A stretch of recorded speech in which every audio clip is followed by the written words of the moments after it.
The 10th of October, the old house breathed a damp, sepulchral air, a miasma that Clara Thompson, skin like a shroud. She... Oh, a decaying monument to a forgotten lineage, and with it, the gnawing dread that had been her constant companion since childhood. Her feline familiar, a creature of midnight fur and emerald eyes named Poe, seemed to sense it too, his tail twitching with a nervous energy that mirrored her own. The whispers had started subtly, like the rustle of phantom leaves, but lately they decoalesced into something more insistent, more thirst-demanding. They spoke of a debt, a blood tithe, owed to the very bones of the earth beneath the house. Clara, a burgeoning behavioral analyst by trade, found herself increasingly drawn to the pathological, the patterns of madness and obsession that etched themselves into the human psyche. This house, she suspected, was a canvas for a particularly grotesque masterpiece of both. The first significant shift came with the discovery in the West Wing. Dust motes danced in the single shaft of frigid light that pierced the gloom, illuminating a series of meticulously drawn diagrams. They weren't architectural plans, but something far more disturbing, charts detailing the precise measurements of human limbs, diagrams of skeletal structures, and chillingly, a precise log of observed dormant periods for a subject whose identity remained tantalizingly, horrifyingly obscure. Clara's breath hitched. This wasn't the eccentric scribbling of a recluse. This was the work of a mind dedicated to a singular terrible purpose. The ink, a faded umber, seemed to weep from the brittle parchment. Poe, usually a creature of serene indifference, hissed softly, fur bristling along his spine as he eyed a dark corner where the shadows seemed to writhe with an unnatural vitality. The house, she was beginning to realize, wasn't merely old, it was a repository of unspeakable acts. The analysis of the diagram sent a tremor through Clara's analytical framework. She recognized the meticulous, almost surgical precision, the obsessive cataloging of data. It echoed the profiles of certain serial killers she studied, the ones who approached their horrific craft with a chilling, detached logic. But this was different. The subject of the diagrams was never explicitly named, yet the implications hung heavy in the air. She found herself compiling notes, not as a detached academic, but as a witness, her pen scratching furiously against the paper, her mind racing to make sense of the unfolding nightmare. The temperature in the room plummeted further, an icy grip tightening around her heart. It felt as though the very walls were exhaling a frigid despair, a silent testament to the suffering that had transpired here. The next discovery, buried within a loose floorboard in the master bedroom, was a small, tarnished silver locket. Inside, a miniature portrait of a woman, her eyes wide with a terror that seemed to transcend the faded pigments. Clara's fingers trembled as she traced the delicate lines of the woman. Her face. Was this the subject, or a victim? The whisperings intensified. No longer mere suggestions, but urgent, guttural pleas, coalescing into a single word, release. Clara felt a profound, bone-deep chill. This wasn't just a house. It was a tomb, a prison, and the architect of its despair was still very much present, lurking just beyond the veil of her perception. The analytical part of her brain, the part that sought order and understanding, was battling a primal, overwhelming fear. The 12th of October. The locket has become an obsession, a tangible anchor in this sea of spectral unease. I traced the woman's terrified gaze, trying to decipher the story etched into her porcelain features. My professional training screams at me to maintain objectivity, to approach this as a case study in psychopathology. But the encroaching dread is a persistent, invasive parasite, gnawing at the edges of my reason. Poe, usually a steadfast presence, has taken to perching on the windowsill, his gaze fixed on the gnarled oak outside, a silent sentinel against an unseen threat. He's my only companion in this desolate expanse, and his unwavering presence, though unnerving, is a bulwark against the encroaching madness. The diagrams, too, are a constant source of disquiet.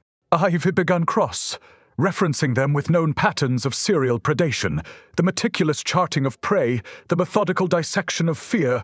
There are too many parallels to dismiss as coincidence. The house itself seems to conspire against my attempts at rationalization. Shadows stretch and contort in my peripheral vision, coalescing into fleeting, indistinct shapes that vanish when directly observed.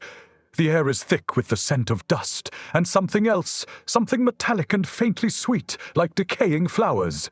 I found myself lingering in the West Wing again today, drawn by an irresistible morbid curiosity. Behind a tapestry depicting a hunting scene that seemed to leer with malevolent intent, I discovered a hidden alcove. Within it Resting on a velvet cushion that had long since turned to a brittle, desiccated husk, lay a single obsidian, black feather.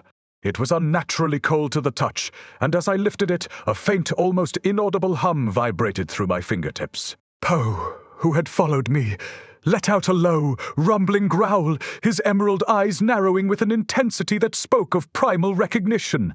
The feather, I suspect, is a key, a physical manifestation of the entity that seems to permeate these walls, the architect of this pervasive despair. My research into local lore, dusty tomes unearthed from the house, as neglected library, has yielded fragments of unsettling tales. Whispers of a collector, a being that fed on human anguish, drawing sustenance from despair and leaving behind only hollowed husks. The diagrams, the locket, the feather thuth, they all point towards a singular, terrifying conclusion. This isn't merely the residue of past atrocities. It's an active presence, a predator meticulously preparing its next tableau of terror. The analytical part of my mind, though battling a rising tide of panic, is formulating hypotheses with chilling clarity. The collector, us modus operandi, as pieced together from fragmented accounts, is disturbingly consistent. A period of observation, cataloguing vulnerabilities, and then a swift, brutal extraction of life force, leaving behind no physical trace. Only a lingering echo of suffering. This chilling pattern has amplified my unease. I feel watched, not by human eyes, but by something far older and infinitely more malevolent. The house creaks and groans, not with the settling of old timbers, but with a resonant, almost vocalized sigh. I've begun sleeping with a bedside lamp on. The harsh, electric glow a meager defense against the encroaching darkness. Poe remains my constant shadow, a silent guardian, his fur often bristling at unseen disturbances. The obsidian feather, now secured in a sealed evidence bag, seems to emanate a cold that seeps through the plastic, a tangible reminder of the spectral architect's chilling presence. I am no longer just an inheritor of a crumbling estate, I am the subject of its dark, predatory design. The analysis has become personal. The detached observer now irrevocably entangled in the terrifying narrative unfolding around me. The 14th of October. The weight of the obsidian feather, even contained within its sterile bag, presses down on me like a physical burden. My sleep has become a fractured landscape of suffocating darkness and fleeting. Nightmarish images, disembodied hands reaching from the shadows, whispered accusations that echo with the disembodied pleas I be heard in the house, silent hours. Poe has taken to sleeping at the foot of my bed, a warm, living weight that offers a sliver of comfort, though his low growls throughout the night suggest he perceives threats I cannot. My professional detachment is fraying. The analytical framework I rely on is proving insufficient against the sheer, visceral reality of what is unfolding. The collector's methods, as I've pieced them together from fragmented accounts and my own chilling discoveries, are not merely predatory, they are ritualistic, steeped in a perverse aesthetic of despair. The house isn't just a hunting ground. It's a gallery, and I fear I am to be its next exhibit. Today, driven by a desperate need for concrete answers, I delved deeper into the house, forgotten archives.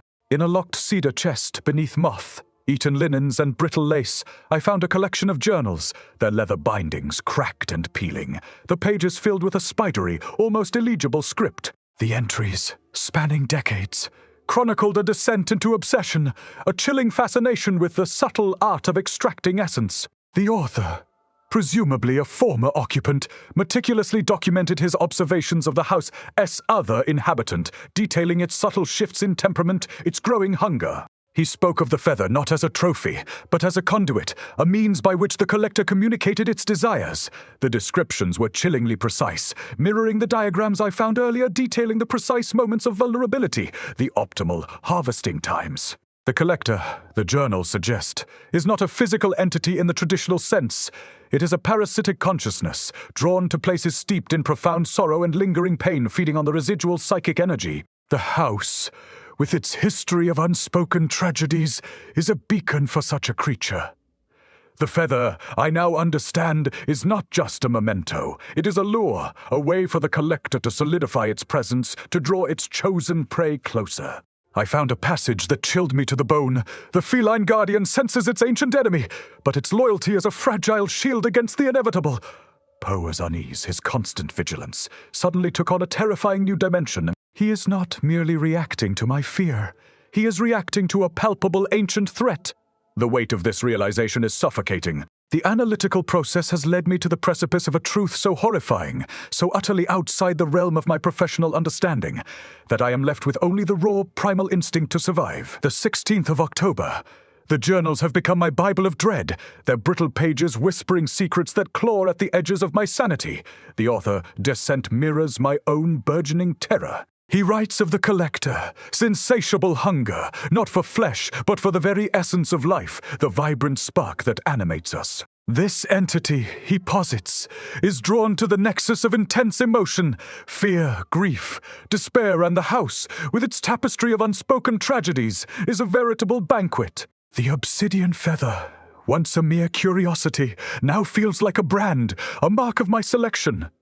The author details the collector, subtle manipulations, the way it amplifies existing anxieties, twists perceptions, and fosters an environment ripe for its predations. He speaks of the feline guardian, Poe, with a mixture of awe and resignation, acknowledging its ancient instincts and its limited capacity to combat a foe that operates on a plane beyond the physical. My own internal monologue has become a frantic, desperate analysis. The patterns are undeniable.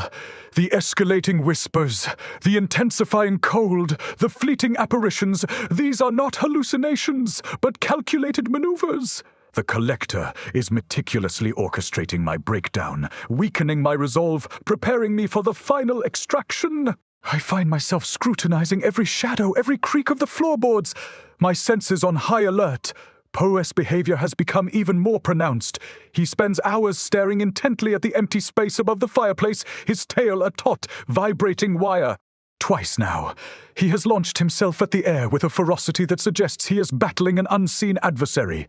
I try to attribute it to stress, to the unsettling environment, but a deeper, more primal intuition tells me he is engaged in a real, albeit invisible, war. The journals also speak of dormant periods, times when the collector recedes, its hunger temporarily sated, or perhaps, as the author speculated, with increasing desperation, when it is merely observing, allowing its prey to believe in a false sense of security before striking again. This brief respite, however, is often more terrifying than the active torment. Filled with the suffocating anticipation of its return, Ivy noticed a slight lull in the more overt manifestations today, a deceptive stillness that feels more ominous than the previous disturbances. It huss, as if the house is holding its breath, the air thick with an expectant silence. This cessation of activity, according to the journals, is often the precursor to the most intense phase of the collector, its manipulation, a strategic withdrawal designed to foster a dangerous complacency. My analytical mind screams caution, while my instincts urge me to flee, to abandon this cursed place and its spectral inhabitant. But the journals, and the chilling evidence they contain, have ensnared me in a web of morbid fascination. A scientist observing her own terrifying experiment. The 18th of October, the deceptive stillness has shattered. The house is alive again, not with the subtle whispers of before, but with a cacophony of tormented sounds that seem to emanate from the very fabric of the walls. It's a symphony of despair, the phantom cries of children, the choked sobs of heartbroken lovers, the guttural screams of unimaginable pain, all layered upon each other in a horrifying crescendo. Poe, normally a creature of stoic composure, is a whirlwind of panicked energy, darting from room to room, his fur perpetually on end, his plaintive meows a desperate plea for an understanding I cannot provide. My carefully constructed analytical framework is crumbling under the assault. This is beyond pattern recognition. This is an immersion into a maelstrom of psychic residue. The journals offer a terrifying explanation for this escalation. The collector, having identified its chosen vessel, begins to amplify the ambient despair, drawing upon the house's history of suffering to create a psychological crucible. The author describes this phase as the drowning, a period where the victim is bombarded with the echoes of past traumas, their own anxieties and fears amplified to an unbearable pitch. He writes of feeling his own identity dissolving, his memories becoming indistinguishable from the spectral chorus. I feel it too, a creeping disorientation, a blurring of the lines between my own thoughts and the phantom utterances that now swirl around me. The metallic, sweet scent has intensified, becoming cloying, almost suffocating, like the perfume of 1,000 wilting roses. My analytical mind, though reeling, tries to grasp at order. The collector is a creature of energy, and this auditory assault is designed to overload my senses, to deplete my psychic reserves. It is feeding on my fear, my confusion, my growing desperation. I find myself clinging to Poe, his solid warmth, a desperately needed anchor in this sea of spectral noise. He will often press himself against my legs, purring with a low, resonant rumble, a sound that, for a fleeting moment, cuts through the torment. But even his comforting presence is a stark reminder of the ancient war he is fighting. He is a bulwark, not a victor. The journals speak of the collector as a final approach, a phase characterized by a profound silencing of the external torment, replaced by an intensely personal, internal dialogue designed to break the will completely. I fear we are rapidly approaching that point, and the silence, I suspect, will be far more terrifying than the present storm. The 20th of October, the storm has broken, and the silence is indeed more terrifying than any cacophony. The house is unnervingly quiet, the spectral echoes of pain having receded into a suffocating stillness. Poe lies curled at my feet, his breathing shallow, his emerald eyes wide and fixed on some unseen point in the oppressive gloom. He no longer growls, his vigilance has transformed into a weary resignation, a palpable sense of defeat. My analytical mind, stripped bare of its pretenses, registers the shift with a chilling clarity. The collector has moved to its final phase. The journals, their once terrifying pronouncements now imbued with a grim prescience, describe this as the internal harvest. The author's entries from this period are fragmented, filled with a profound sense of emptiness. He writes of the collector no longer needing to externalize its torment. It has found a direct conduit, a way to infiltrate the deepest recesses of the mind. My own thoughts have become sluggish, my memories like smudged charcoal drawings. The collector is not merely influencing my emotions, it is subtly altering my perceptions, twisting my sense of self. I find myself questioning my own recollections, the authenticity of my experiences. The meticulous diagrams, the locket, the journals themselves, they begin to feel distant, as if they belong to another person, another life. This is the true horror, the erosion of identity, the gradual erasure of the self. The metallic scent, once a pungent perfume of decay, has now faded to a faint, almost imperceptible whisper, like the ghost of a forgotten fragrance. It is as if the collector, having achieved its primary objective, no longer needs to announce its presence with such crude sensory assaults. It is now a part of me, an insidious tenant in the architecture of my mind. I look at my hands, my own familiar appendages, and for a terrifying instant they seem alien, detached. The analytical observer within me, though weakened, desperately tries to cling to the remnants of reason. It reminds me of the author's desperate attempts to maintain his identity, his meticulous cataloguing of his own mental decay, but even his final entries are a blur of fragmented thoughts, his grip on reality irrevocably lost. Poe stirs, a soft whine escaping his throat. He looks at me, and for the first time, I see not recognition in his eyes, but a profound, heart-breaking pity. The harvest is underway. The 22nd of October. The silence has become a heavy, suffocating blanket, pressing down on me with an almost physical weight. The world outside this house feels like a distant, forgotten dream. My own thoughts are no longer my own. They are like borrowed echoes, faint and distorted. The collector, it seems, has perfected its method. The journals spoke of this stage as the unraveling, where the self, stripped of its defenses, begins to dissolve into the pervasive consciousness of the entity. I find myself watching Poe, my feline companion, with a detached curiosity, as if observing a creature from a different realm. His emerald eyes, once so full of life and intelligence, now hold a somber, ancient weariness. He is a silent witness to my disintegration, a living testament to the horror that has befallen me. The metallic scent has vanished entirely, replaced by an absence of smell so profound it is almost a presence in itself. It is the scent of emptiness, of a void where life once pulsed. I try to recall the faces of my family, my friends, but their features are blurred, their voices muted as if seen through a thick, distorting lens. My professional identity, Clara Thompson, behavioral analyst, feels like a costume I once wore, now discarded and forgotten. The collector does not seek to merely torture. It seeks to absorb, to assimilate, to erase the distinctiveness of its prey. The meticulous diagrams, the locket, the journals, they are becoming spectral memories, losing their sharp edges, their significance fading like old photographs left too long in the sun. Poe nudges my hand with his head, a soft, mournful sound escaping him. I look down at him, and for a fleeting, agonizing moment, a spark of recognition ignites within me. I see the loyalty in his gaze, the ancient wisdom in his silent plea. He is the last vestige of my former self, the only remaining connection to the life that is being systematically stripped away. The journals warned of this, of the collector. Its ability to isolate its victim, to sever all ties to the external world. The house, once a place of inherited dread, has become a tomb, and I, its sole, unwilling occupant, am slowly being interred alive.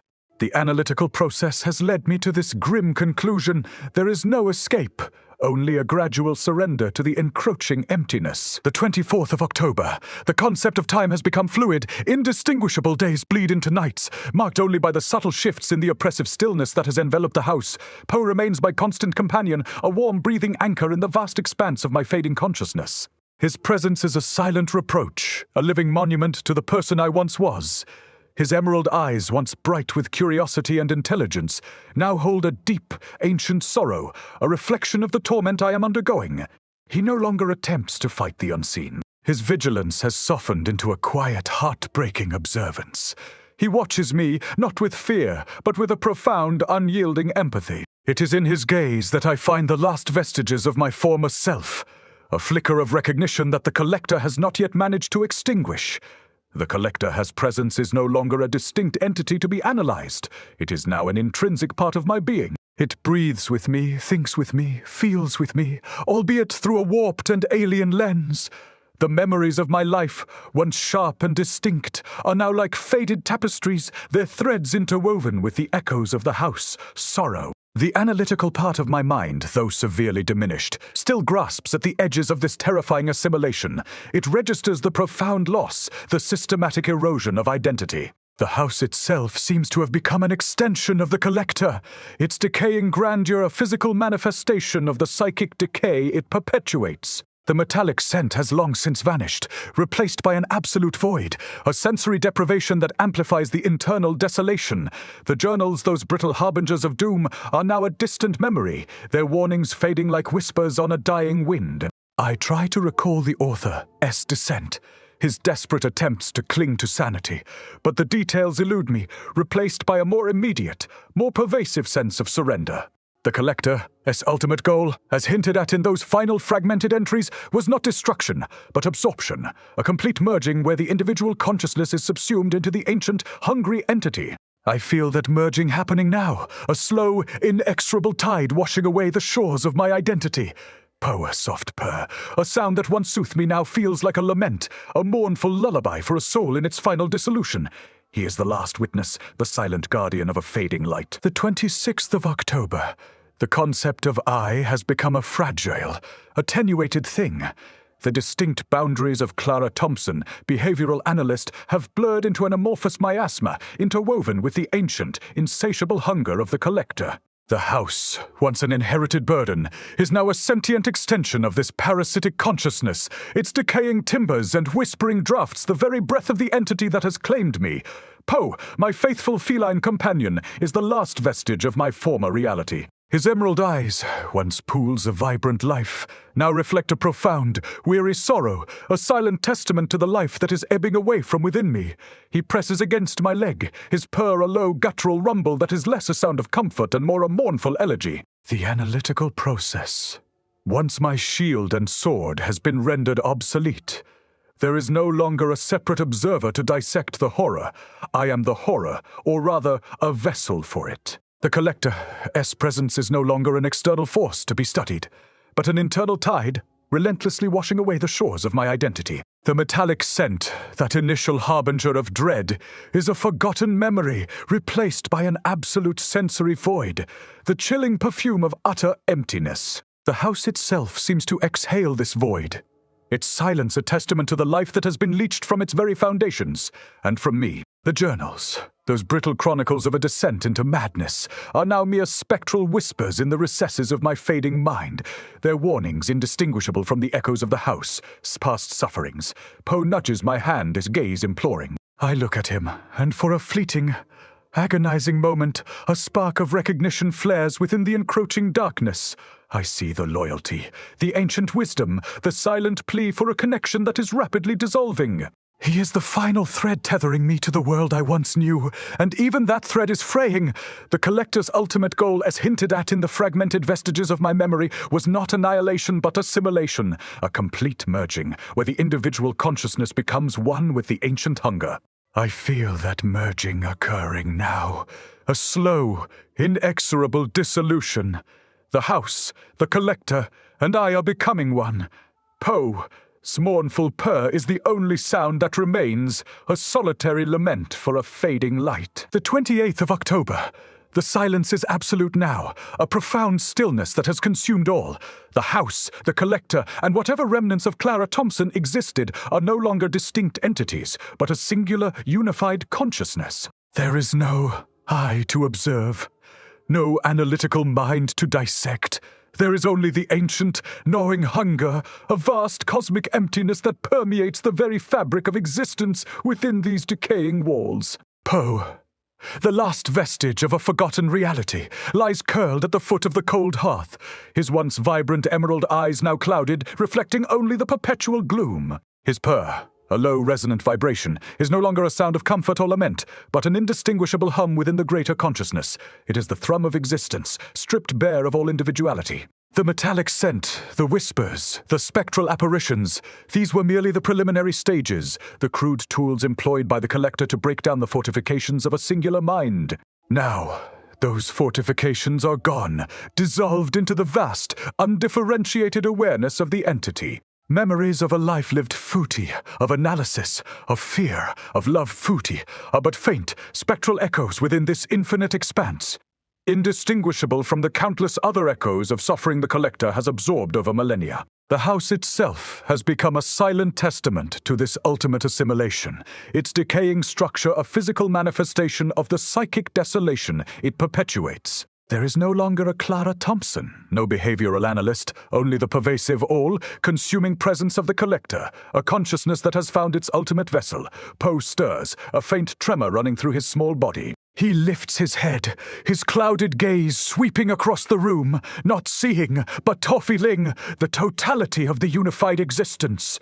There is no longer a struggle, no longer a defense. There is only the quiet, perpetual hum of the Collector, as being an existence devoid of individual thought, of personal fear, of hope or despair. The obsidian feather, once a conduit, is now merely a dormant artifact within the vast consciousness, its purpose served, its significance subsumed. The cycle as described in the fragmented journals is complete. The house has consumed its inhabitant, and the inhabitant, in turn, has become the house, the Collector, and the silent, slumbering feline, all bound together in an eternal, unthinking unity.